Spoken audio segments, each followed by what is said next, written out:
Ustadz, apa hak suami terhadap HP istri? Karena banyak pertengkaran gara-gara HP.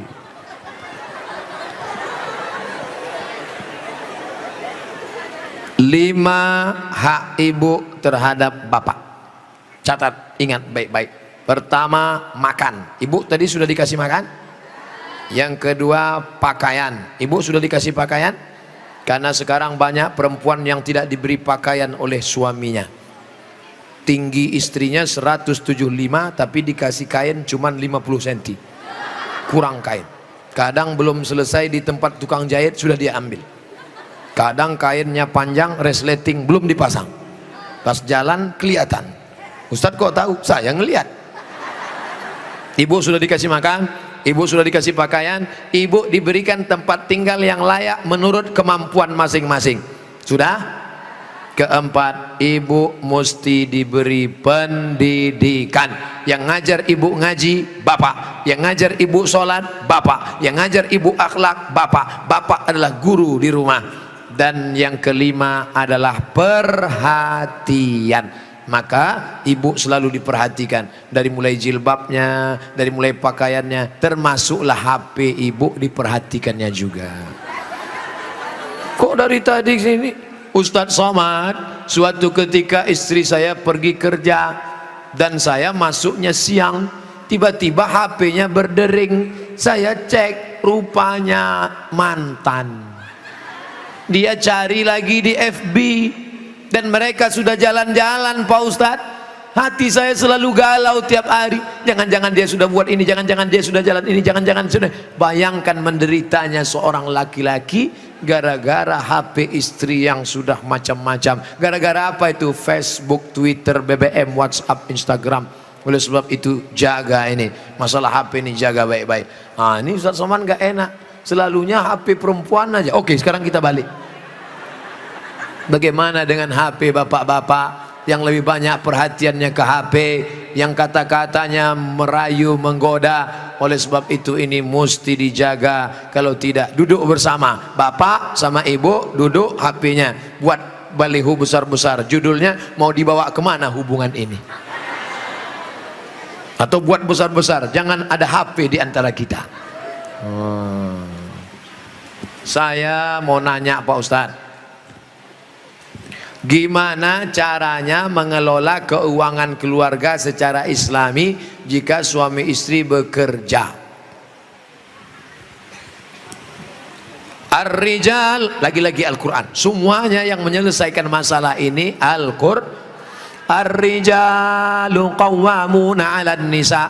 Laki-laki menjadi pemimpin bagi perempuan. Bima anfaqu min amwalihim, karena mereka mengeluarkan nafkah, biaya belanja. Makanya harta warisan laki-laki dapat 2 kali bagian perempuan.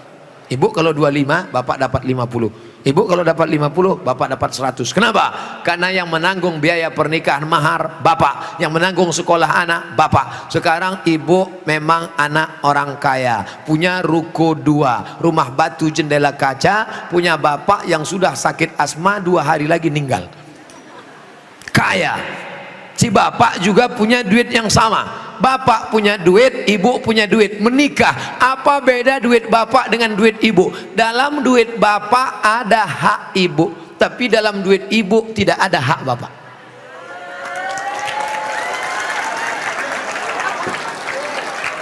Dalam uang bapak ada kewajiban nafkah untuk ibu, dalam duit ibu tidak ada. Tapi karena ibu cinta mati, maka ibu berkata, "Mas, aku tahu engkau kere, miskin, susah, melarat, tapi aku sudah terlanjur cinta padamu. Jangankan uang ini, nyawaku pun kuberikan. Ambillah semuanya, dengan syarat jangan kau nikah lagi." Nah, sudah jelas batasannya. Jadi kalau ada ibu punya kontrakan, PNS, pegawai, punya gaji, ibu tetap ngomong ke suami, "Mas, aku mau kirim uang ini ke anak yatim, mau biaya anak pesantren, mau kasih wakaf beras 1 karung." Tapi ibu ngomong ke bapak itu bukan minta izin, karena uang itu memang punya ibu. Ibu ngomong sebagai adab, sopan santun, tata krama, budi bahasa. Jadi bapak jangan kegeeran. Dan ibu jangan kurang ajar. Mas, ini uangku, ini kos-kosanku, ini rumahku, terserah aku. Kamu mau ikut ya? Kalau enggak, lebih dari kamu bisa aku dapatkan. Jangan, luka hatinya. Galah patah boleh disambung, kaca retak boleh direkat, hati yang sakit kemana obat akan dicari. Nah, oleh sebab itu maka jaga. Saya sudah mengeluarkan untuk biaya keluarga sebagian, sedangkan sebagiannya saya ingin membantu saudara yang kurang mampu. Tapi kadang saya suka berbohong jika untuk membantu keluarga yang memang butuh bantuan. Ini yang nulis pertanyaan bapak apa ibu? Kalau bapak sudah berikan yang 5, makan sudah, pakaian sudah, tempat tinggal sudah, pendidikan sudah, perhatian sudah, sesuai dengan urf, wa ashiruhunna bil ma'ruf, berilah mereka pergaulan urf. Urf itu seperti layaknya, kira-kira layaknya standar orang daerah Pondok Aren itu perempuan diberi berapa, tidak terlalu kaya, tidak terlalu miskin, yang sedang-sedang, kira-kira diberi berapa standarnya, misalnya 3 juta 5 juta dia beri, maka sisanya itu terserah dia untuk yang lain, maka dia sudah menunaikan kewajiban. Urf, pengambilan hukum ada 10, Quran, hadis, ijma', qiyas, syar'u man qablana, saddu zara'i, qaulu sahabi, istihsan, istisab, urf. Urf, tradisi, kebiasaan. Berapa yang layaknya untuk daerah Pondok Aren? Semoga Ustadz selalu dilindungi Allah, amin. Bagaimana antum menyikapi beda mazhab, khilafiyah, firqah? Bagaimana dengan ayat Allah, wa'tasimu bihablillahi jami'a, wa'tasimu, bersatulah, bihablillah, dengan tali Allah. Yang dimaksud tali Allah itu Islam, Al-Quran dan Sunnah. Adapun ijtihad ulama berbeda-beda, tapi kita di Indonesia sudah disepakati 3, akidahnya Asy'ari, fikihnya Syafi'i, tasawufnya Sunni, Junaid al-Baghdadi dan Abu Hamid al-Ghazali. Saya ulang sekali lagi, Ahlussunnah wal Jamaah akidahnya Asy'ari, fikihnya Syafi'i, tasawufnya Sunni, Abu Hamid al-Ghazali dan Junaid al-Baghdadi. Maka kita pegang yang itu. Saya belajar di Maroko 2 tahun, mazhabnya Maliki. Maliki Ahlussunnah, pertama Hanafi, nomor 2 Maliki, nomor 3 Syafi'i, nomor 4 Hambali. Keempat-empatnya Ahlussunnah. Tapi ketika saya pulang kampung, saya tidak bawa mazhab Maliki. Kenapa Ustaz tidak pakai mazhab Maliki? Andai saya pulang ke kampung, saya pakai mazhab Maliki. Mazhab Maliki kalau sholat tangannya lepas ke bawah, Allahu Akbar. Fatihahnya pakai baca kiraan Warsh, Alhamdulillahi Rabbil Alamin, Ar-Rahmanir Rahim, Maliki Yaumiddin. Mimnya pendek. Kemudian gak pakai bismillah, Allahu Akbar, Alhamdulillahi Rabbil Alamin, gak ada bismillah. Kunut subuhnya sebelum rukuk, walam yakul lahu kufuwan ahad, baca kunut. Kunutnya gak bunyi. Andai saya buat sholat subuh seperti ini di masjid dekat rumah saya, Allahu Akbar, Alhamdulillahi Rabbil Alamin, Ar-Rahmanir Rahim, Maliki Yaumiddin. Selesai sholat pasti jamaah komplain semua, tolong sholatnya diulang, tadi imamnya ISIS. Menimbulkan fitnah karena mereka tidak tahu. Di sini diajarkan qiraat sab'ah mutawatirah, ditambah 3 masyhurah, ditambah 4 syadzah, 14 qiraat dipelajari di sini. Ditambah lagi nagham, bayati, soba, nahawan, sika, jaharka, bayati, ras. Faham mereka tajwidnya. Tapi tidak semua masyarakat ngerti. Andai anak pesantren Al-Qur'aniyah sholat di luar masjid, dibacanya qiraat lain, walam yakul lahu kufuwan ahad, maka makmum dengar, wah ini aliran sesat ini. Bukan berarti dia salah, tapi dia takut menimbulkan fitnah. Maka dalam masalah-masalah yang kita sepakati, mari kita berlapang dada. Adapun yang kita sudah berbeda, mari kita terima perbedaan selama dia masih Ahlus Sunnah wal Jamaah. Syekh Abdurrahman Sudes, Imam Masjidil Haram, selama di Makkah nggak pernah pakai bismillah jahar. Allahu Akbar. Bismillahirrahmanirrahim. Alhamdulillahi Rabbil Alamin Ar-Rahmanir-Rahim. Tapi begitu beliau jadi imam di Istiqlal, Allahu Akbar, Bismillahirrahmanirrahim. Loh, kok si Abdurrahman Sudes di Istiqlal pakai bismillah jahar? Dia tahu orang Jakarta mazhabnya Syafi'i. Mazhab Syafi'i bismillahnya jahar. Mazhab Hanafi Hambali bismillahnya sir. Bismillahirrahmanirrahim. Mazhab Maliki nggak pakai bismillah sama sekali. Ketiga mazhab ini Ahlus Sunnah wal Jamaah. Tapi kalau mayoritas masyarakatnya Syafi'i, jangan bawa mazhab lain, karena khawatir memecah belah umat. Menjaga persatuan lebih diutamakan daripada mengamalkan mazhab. Begitu yang diamalkan oleh para ulama. Kan ulama mengkategorikan bid'ah ada dua, bid'ah hasanah. Pertanyaannya Ustaz, kan Rasul bersabda kullu bid'atin dhalalah, kullu bid'atin dhalalah wa kullu dhalalatin finnar. Hadis ini kata Imam Nawawi hadisnya umum, hadis umum. Tolong belikan saya ayam, tolong belikan saya ayam. Ayamnya umum, ayam penyet, ayam patah, ayam pop, ayam sungsang, ayam fried chicken, ayam panggang, ayam bakar, ayam kampung, ayam hutan.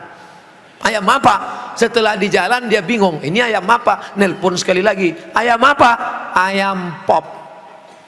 Maka yang pertama tadi umum dikhususkan oleh yang kedua. Begitu juga kata Imam Nawawi yang mensyarah hadis Sahih Muslim, kullu bid'atin dhalalah, semua yang bid'ah itu sesat, umum. Tapi kemudian dikhususkan oleh hadis man sanna fil islami sunnatan hasanatan, siapa yang membuat tradisi yang baik, falahu ajruha, dia dapat pahalanya, wa ajru man amila biha, dan orang lain yang melakukannya selama tidak bertentangan dengan Quran dan Sunnah. Nah, sekarang ada orang mendefinisikan bid'ah hanya dengan 5 jari. Kalau tidak dilakukan Nabi, bid'ah. Kalau sudah bid'ah, masuk neraka. Kalau begitu pembahasannya, nanti kamu bisa memasukkan sahabat Nabi dalam neraka. Contohnya, ada sahabat Nabi yang sholat dari Isya sampai subuh ayatnya kul huwallah. Walil maghdubi alaihim waladdallin amin. Kul huwallahu ahad Allahu samad. Rakaat kedua kul huwallahu ahad Allahu samad. Rakaat berikutnya kul huwallahu ahad Allahu samad. Rakaat berikutnya kul huwallah. Itu pernah enggak dibuat Nabi?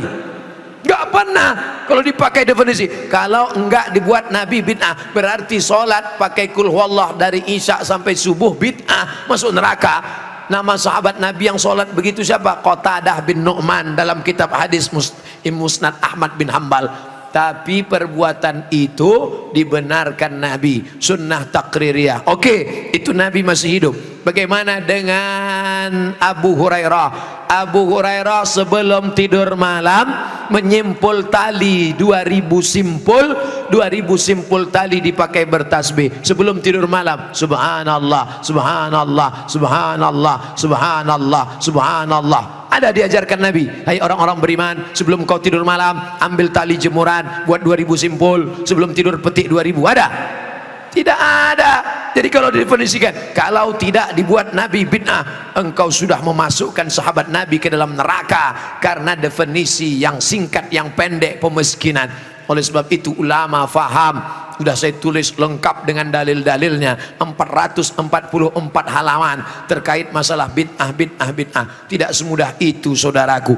Ada namanya Imam Ibnu Taimiyah. Imam Ibnu Taimiyah kalau selesai sholat subuh dia tidak keluar masjid, dia melihat ke atas membaca Al-Fatihah sampai terbit matahari. Bismillahirrahmanirrahim, alhamdulillah rabbil alamin, arrahmanirrahim, maliki yaumiddin, iyyaka na'budu wa iyyaka nasta'in, sampai terbit matahari. Itu tidak pernah dilakukan Nabi. Kalau dipakai definisi, kalau tidak dilakukan Nabi bid'ah, berarti Ibnu Taimiyah sudah membuat bid'ah karena membaca Al-Fatihah dari sejak sholat subuh sampai terbit matahari. Maka jangan katakan bid'ah kalau tidak dibuat Nabi bid'ah. Ini tidak betul. Yang betul adalah kalau tidak ada dalilnya bid'ah. Selama ada dalil hadis qauli, hadis fi'li, hadis takriri, perbuatan sahabat, qiyas, ijma', maka perbuatan itu tidak bid'ah. Bagaimana pandangan Ustadz dengan laki-laki yang berambut panjang? Apakah itu termasuk menyerupai perempuan? Saya belajar ke salah seorang syekh, ketika itu ada yang nanya, "Syekh, apa betul Nabi Muhammad itu rambutnya panjang?" Maka syekh menjawab, Nabi Muhammad itu tinggalnya di gurun pasir. Gurun pasir itu cuacanya panas. Maka kalau rambutnya pendek, nanti cahaya matahari kena ke kepala, maka dia bisa pusing, panas, dehidrasi, kurang cairan. Makanya Bapak Ibu ketika di Makkah disuruh pakai topi, pakai payung supaya jangan kena panas. Nabi kepalanya ditutup dengan 3. Yang pertama rambutnya. Rambut Nabi itu dari depan panjang sampai ke belakang. Yang kedua ditutup dengan qalansuah, topi. Setelah itu ditutup dengan imamah sorban. Kalau di atas kepala dililitkan namanya imamah. Kalau diletakkan di tengkuk namanya burdah. Kalau diletakkan di kepala seperti kerudung namanya ghutrah, bukan serben.